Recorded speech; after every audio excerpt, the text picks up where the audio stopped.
도박 중독 237만 시대. 237만 시네요. 중독으로 병들어가는 마음을 치유하는 정신건강의학과 신영철 교수님이십니다. 아유, 안녕하세요. 강북성병원 정신건강의학과 전문의 신영철입니다. 2001년 국내 최초로 개설된 도박 중독 클리닉에서 15년간 근무를 하시면서 환자를 본 도박 중독 치료의 권위자시기도 해요. 아니, 저도 이제 소개하다가 아까 좀 깜짝 놀랐지만 도박 중독 인구가 237만 사실입니까?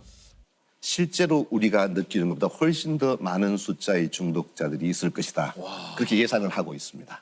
과거에는 우리가 도박에 접근하기 위해서는 많은 노력이 필요했지만 지금은 맞아요. 뭐만 있으면 돼요? 휴대폰이요. 그렇죠. 이걸로 이제 다 할 수 있으니까 너무 접근이 쉬워졌어. 노출이 많아졌죠.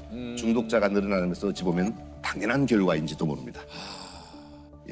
아니, 이게 진짜 도박에 중독된, 이게 사실 가끔 뉴스를 통해서나 뭐 이렇게 주변에서 보면 이런 얘기를 간혹 듣기는 합니다만 예. 도박 중독이 다른 중독보다 좀 무서운 이유가 좀 있다고 그래요. 우리가 중독이라고 하면 이제 물질 중독이 떠오르죠. 그쵸, 그쵸. 술, 아, 맞아요. 마약. 예. 그렇죠. 근데 이제 행위 중독이라고 해서 예. 어떤 행동도 물질 중독과 똑같이 뇌에서 중독 현상이 발생한다. 그게 이제 도박 중독, 쇼핑 중독, 게임 중독 이런 것들이죠. 맞아요. 아니, 이게 저 도박 중독에 왜 걸릴까? 뭐 이렇게 또 생각을 하시는 분이 있을 수도 있는데 일반적으로 생각하기에는 뭐 돈 때문이 아닐까라는 생각이 좀 들거든요. 당연히 도박은 돈 따기 위해서 하는 거죠. 그렇죠. 그렇게 생각하기 쉽지만 사실 전혀 그렇지 않습니다. 아, 그래요? 그렇습니까? 도박은 어찌 보면 돈과 무관하다. 약간 과장되게 제가 말씀드리면 네네네. 예를 들면 술을 마시는데 일주일 뒤에 술이 취한다. 마시겠어요? 아니죠. 지금 취하니까 말이죠. 그렇지. 술을 마시면 지금 기분이 뿅 가야 돼. 예. 근데 일주일 뒤에 취한다. 마시지 않습니다. 경마장을 가서 배팅을 했는데 말들이 막 달리고 들어오죠. 말들이 경마장 밖을 나가서 석 달 뒤에 들어온대. 배팅할래요? 아, 그건 못 기다리죠. 그렇죠. 예. 중독이라는 것은 뇌가 즉각적인 보상이 주어질 때 중독이 되는 거예요. 중독성이 강한 도박이 뭐냐? 빨리 승부가 나는 거예요. 맞아요. 회전이 빠른. 너무 잘하시네. 저도 모르게 예. 회전이 굉장히 빠른. 중독이라는 것은 뭐 돈의 문제다. 그런 것들이 아니라는 뜻입니다. 이게 도박 중독이 이제 도파민의 영향이라고 하는데 도파민 이거 좀 많이 듣거든요, 도파민. 그렇죠. 도대체 이게 도파민이 뭡니까 이게? 인간의 뇌는 수백억 개의 신경세포로 구성되어 있죠. 네네. 이게 각자 역할을 하기 위해서는 세포 간의 상호 연결이 있어야 됩니다. 이때 필요한 물질이 바로 신경 전달 물질이라는 거죠. 신경 전달 물질. 우리 세로토닌 이런 얘기 한동안 좀 예, 들어보셨죠? 맞아요, 맞아요. 마음을 좀 평화롭게 만들어주고 항상성을 유지하는 물질이에요. 맞아요. 세로토닌. 근데 예. 이제 최근에 우리 도파민 이야기를 많이 하는데 도파민 중독 뭐 이런 얘기. 그렇죠, 그렇죠. 뇌에는 아주 원시적인 뇌가 있는데 여기서 도파민이 분비되게 되는데 이 도파민은 쾌락, 보상 회로에 작동하는 것입니다. 보상 중추를 통해서 전두엽으로 전달이 되면 기분이 좋아지는 거죠. 그러니까 우리가 어떤 행동을 하면 기분이 좋아지죠. 네. 그러면 그 행동을 반복하게 되겠죠. 반복하게 되죠. 그렇죠. 이게 너무 지나치면 중독 현상. 중독이 되는. 우리가 중독이 무서운 이유는 큰 자극을 맛을 보면 작은 자극에는 뇌가 반응을 하지 않습니다. 반응한. 그렇죠. 이게 가장 무서운 겁니다. 제가 아는 분 가운데 한 분이 일주일 만에 5억을 딴 분이 있습니다. 일주일 만에 5억이요.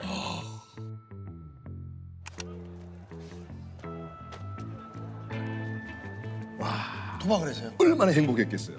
난리 났죠. 예. 그게 불행의 시작이에요. 그 친구가 직장에 돌아왔어. 한 달 일하고 월급 200~300만 원 받았어.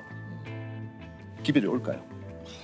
아무런 반응이 없습니다. 일주일 만에 5억을 땄는데. 집에 갔는데 아이가 까꿍까꿍 놀재. 재미가 있을까요?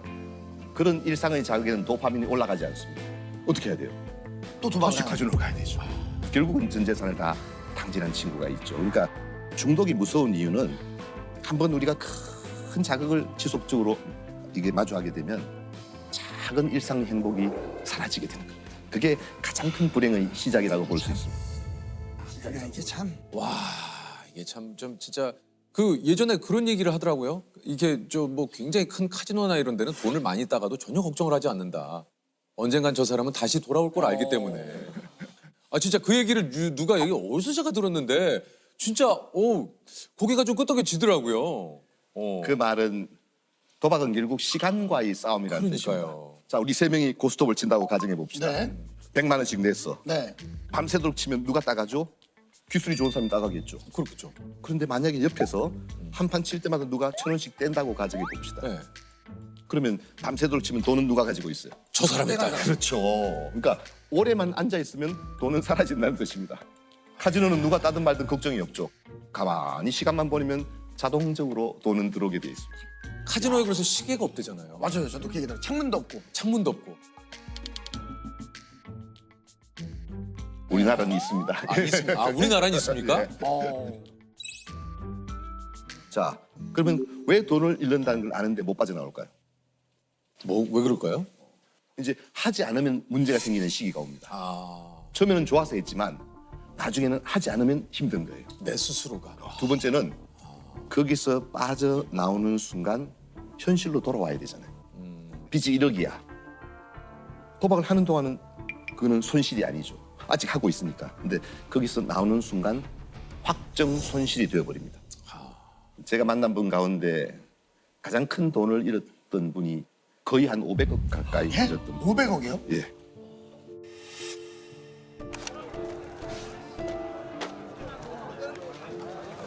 왜 500억이 있는데 도박을 했을까? 신기하죠.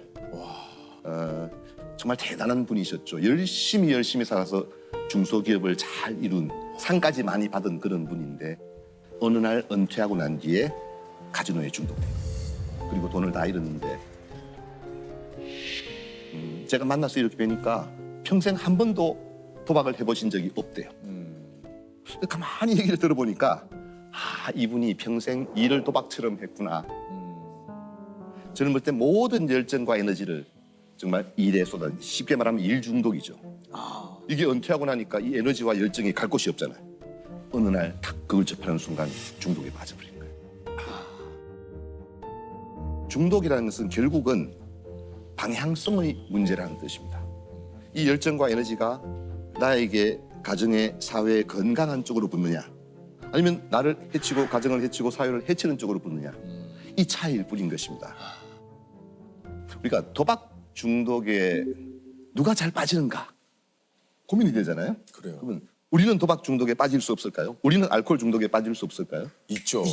있어요. 예. 중독에 누가 빠지는가 물어보는데 누구든지 중독에 맞아요. 빠질 수 있습니다. 근데 그 가운데 특별히 중독에 잘 빠지는 성향을 가진 사람들이 좀 더 있긴 합니다. 그래요. 어떤 성향의 사람들이 좀 도박 중독에 잘 빠지는? 이제 크게 두 가지로 보는데 첫 번째는 자극 추구형이다 이렇게 이야기하는데요.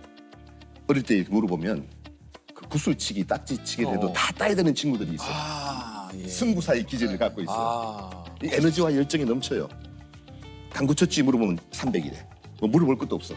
근데 빠지면 아주 뽕을 뽑아야 되는 친구들이 있어요. 이게 있어요, 좋게 있어요. 말하면 열정과 에너지가 너무 좋은 거잖아요. 근데 이 방향을 잘못 잡으면 이제 중독에 빠지는 소질을 갖고 있는데 그러니까 꼭 다 그런 건 아닙니다만 그런 뭔가의 승부욕. 심심함을 못 견디죠. 자극을 못 받으면 기분이 나쁘고 우울해지니까 끊임없이 자극을 받는데 그게 도박이나 술이나 마약이 채워주는 거죠. 그런데 또 한 부류는 이제 현실 도피형이라 그래가지고 기분은 좀 우울해. 학교 가도 뭐 재미가 없어. 이런데 아이고 도박을 하거나 이럴 때는 아주 기분이 좋아지는 현실 도피적인 모든 걱정을 잊을 수 있잖아요. 그런 분들이 이제 중독에 잘 빠지는 성향을 가진 사람들인 것입니다. 아니 이게 저 사실 재발률이 상당히 또 높은 것이 이렇게 중독. 이게 좀 치료를 하시다 보면 의사로서 좀 허탈하실 때도 좀 있을 것 같아요. 뭐 당연하죠. 예. 일반적으로 정신과 의사가 그렇습니다만 특히 중독을 보는 정신과 의사는 맷집이 좋아야 됩니다. 그렇습니까? 그 재발이라는 것은 어찌 보면 이 중독 치료의 당연한 결과이기도 합니다. 아, 그렇습니다. 그런 과정을 다 거쳐서 좋아지는 거예요. 자, 술 끊자. 그리고 평생 갔다. 물론 그런 분도 있습니다. 그러나 대부분은 가다가 떨어지고 가다가 또 좌절하고 가다가 실수하고 이 과정을 거쳐서 좋은 결과에 도달하게 되죠. 이 떨어진다고 해서 그걸 좌절하기 시작하면은 치료자도 견디지 못하고 우리 환자도 견디지 못하죠. 그래서 저는 약간 농담식으로 재발하면 박수를 쳐라. 야, 참 잘했다. 그렇게 얘기해요. 뭐 어떻게 박수 칩니까? 단도박 모임, 단주 모임의 1계명이 뭔가 아셔야 돼요. 뭡니까? 나는 술 앞에 무력했음을, 나는 도박 앞에 무력했음을 시인합니다. 이게 1계명이에요. 이걸 깨닫는 순간 어떻게 해야 돼요? 도움을 받아야 되는 거예요. 이게 치료의 첫 번째 단계라는 뜻입니다. 하지 말라는 말을 계속 한다는 말은 무슨 뜻일까요? 문제가 생기면 해결해 준다는 뜻입니다. 하지 말라고 말하면서 하면 돈을 갚아주잖아요. 그 결과에 대해서 내가 책임지겠다는 것을 간접적으로 가르쳐 주는 것입니다. 하든지 말든지 내 관심사가 아니에요. 그건 저 사람의 문제예요. 결과에 대해서 그 사람이 책임지도록 만들어주는 것입니다. 도박 중독자들을 집단 치료할 때 동물 실험을 했을 때 쥐에게 마약을 주입합니다. 그러다가 놀랍게도 한 4마리의 쥐가 있으면 한 마리는 나중에 마약을 먹지 않습니다. 어떤 쥐일까요? 대장 노릇을 하는 쥐입니다. 리더로서의 역할을 함으로써 마약을 접하는 시간이 줄기 시작합니다. 이 사회적인 역할이 얼마나 중요한 것인지 모릅니다. 이 사람이 본성을 회복하고 원래 자기 자신의 모습으로 돌아가도록 그 역할을 부여해 주는 것이 가족들의 역할일 것입니다. 요즘 그 진짜 유튜브, 네. 예, 특히 쇼폼, 이 쇼폼에 대한 이 중독에 관한 얘기도 정말 많이들 하시잖아요. 잠잘라고 잠깐 켰는데 아침 해를 예, 보게 된다거나. 그 무슨 질병으로 보기는 어려울 것 같고요. 네. 그냥 사회적인 현상으로 봐야 되지 않겠어요? 네. 그냥 보세요, 그냥. 그냥 봐요? 네. 뭐 해결책이 쉽게 나왔네요. 지금 다들 그래 나도 그래. 그냥 보라고? 이게 이제 문제가 뭔가 하면 네. 이게 질병으로 볼 때는 어떤 게 있는가 하면요. 단순히 많이 본다, 많이 한다 그런 문제가 아니에요. 뭡니까? 그럼 아이가 게임을 몇 시간 하면 중독이에요. 그런 기준이 있어요? 없습니다. 이렇게 많이 보고 안 보고의 문제가 아니고 그것 때문에 다른 일상에 지장이 그러니까. 있는가 그 문제예요. 예를 들면 쇼폼 막 재밌잖아요. 네. 많이 봐. 재석 씨가 그게 중독돼가지고 막 하루 종일 그거 보다가 녹화로 일상을 와야 되는데 못해, 일상을 못해. 오지를 일상. 못해. 네. 유퀴즈 녹화를 못 왔어. 이거는 심각한 거죠. 그거는 문제 중독이에요. 그러나 그걸 다 하면서 내가 일상을 잘 유지하고 있다. 그거는 뭐 병적으로 중독성이 강한 물질은 아니란 뜻이죠. 숏폼이라는 것 자체가 짧은 시간에 많은 자극을 받게 되잖아요. 그렇죠. 문제는 그걸로만 도파민이 올라간다. 다른 것으로서는 도파민이 올릴 수 없어. 이렇게 되면 인생이 이제 피곤해지죠. 그건 인생이 피곤해져. 그게 정말 중요한 개념이라고 보시면 되겠습니다. 그 연애 프로그램 같은 거 이런 것도 막 도파민 이런 것도 좀 문제가 좀 될 수 있을까요? 그 도파민 중독이라는 이야기를 하죠. 도파민은 중독되는 거 아닙니다. 도파민 무슨 죄가 있습니까? 도파민 중독이라는 것은 우리 사회가 지나칠 정도로 자극 추구적인 성향을 가진 게 아닌가 여기에 대한 경고의 이야기입니다. 우리 사회가 지난 100년 동안 받을 자극을 이제는 1년 만에 다 받아버린 것입니다. 만사를 제쳐놓고 우리는 자극적인 일에만 몰두하게 되는 것이거든요. 이렇게 되면 이제 나중에 도파민이 균형을 잃게 되고 중독 현상이 발생하게 되는 것이죠. 성숙하다는 게 뭘까요? 우리는 즉각적인 보상만을 바랍니다. 성숙하다는 것은 이 지연 보상, 나중에 보상이 오는 것을 견딜 수 있는 능력이에요. 자기를 조절할 수 있는 능력이 생깁니다. 내가 힘들어도 나를 조절하면서 조금 기다렸다가 나중에 보상을 더 받는 것도 받아들일 수 있는 성숙함이 있었으면 좋겠어요. 아니 사실 정신건강의학과 의사분들을 뵐 때마다 또 어떻게 보면 인간의 마음을 치료한다는 것이 이게 참 얼마나 어렵고 고된 일인지 오늘 교수님도 나오셨지만 참 간접적으로 좀 느끼는 것 같은데 정작 어떻습니까? 교수님의 마음을 좀 돌보지 못할 때도 있나요? 어렵죠. 어렵죠. 예. 사람이 살다 보면 그런 날이 있죠. 나의 의지만으로, 나의 노력만으로 해결하지 못하는 수많은 일들이 있습니다. 저는 2018년도 12월 31일 밤을 평생 동안 잊지 않습니다. 어떤 정신과 의사 한 분이 환자분의 칼에 돌아가셨죠. 고 임세원 교수라는 분이었습니다. 정신질환 환자가 휘두른 흉기에 숨진 고 임세원 교수의 빈소가 오늘 차려졌습니다. 피습 당시 위협을 받는 상황에서도 마지막까지 다른 환자들과 간호사들의 안전을 챙긴 사연이 전해지면서 주위를 더욱 안타깝게 하고 있습니다. 제가 하던 연구소의 부소장이었습니다. 제가 오전에 진료를 보고 그 친구가 오후에 진료를 받죠. 운전을 하고 가는 중에 전화를 받았죠.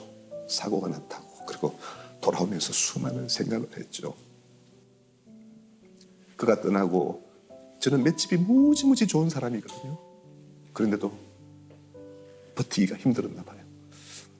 제가 자면서 그렇게 서럽게 울었대요. 그리고 몇 달을 지나고는 다시 일어서기로 했어요. 그 아픔도 그 슬픔도 내 삶의 한 부분임을 수용하고 나는 다시 일어서서 나의 길을 가야 한다. 그가 떠나고 나서 내가 제일 가슴 아팠던 것이 뭔지 아세요? 우리 둘이 찍은 사진이 단 한 장도 없었습니다. 충격적이었죠. 그리고 그때부터 내가 나의 제자들, 내가 좋아하는 사람들에게 연락하고 누구야 밥 먹자. 그리고 사진을 찍기 시작했습니다. 우리가 큰 아픔을 겪고도 살 수 있는 이유는 두 가지입니다. 한 가지는 시간의 힘이지요. 그 시간보다 더 위대한 치유의 능력을 가진 게 딱 한 가지가 더 있습니다. 긍정적인 감정 기억의 힘이라는 것입니다.